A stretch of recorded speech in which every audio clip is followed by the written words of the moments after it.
हैदराबाद की चंचलगोड़ा जेल में हाल ही में एक जदीद जेल म्यूजियम का इफ्तिताह किया गया है, जिसका बाकायदा आगाज गवर्नर शिव प्रताप शुक्लन के हाथों अमल में आया ताकि अवाम जेल की तारीख से वाकिफ हो सके।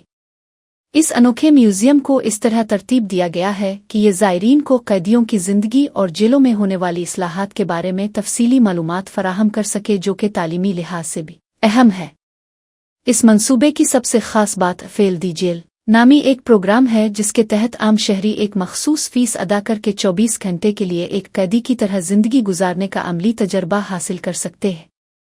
इस क़याम के दौरान ज़ायरीन को कैदियों जैसा लिबास दिया जाता है और उन्हें वही खाना फराहम किया जाता है जो जेल के मेनू में शामिल होता है, ताकि वो इस नज़्म व ज़ब्त को करीब से देख सके। हुक्काम का मानना है कि इस अक़दाम से लोगों के दिलों से जुर्म के हवाले से खौफ पैदा होगा और वो कानून की अहमियत को बेहतर तौर पर समझ सकेंगे, जिससे मुआशरे में जुर्म की शरह कम करने में मदद मिलेगी।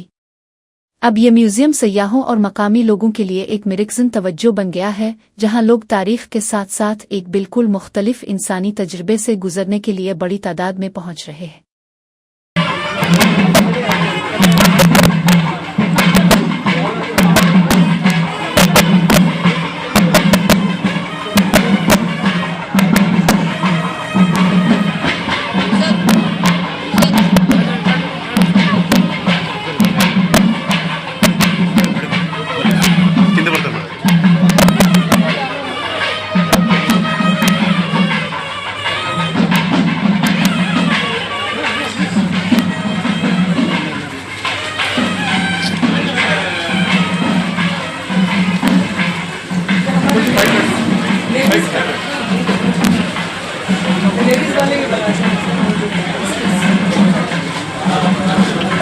కొంచెం జరిగితే సారీ ఇస్తుంది కాదు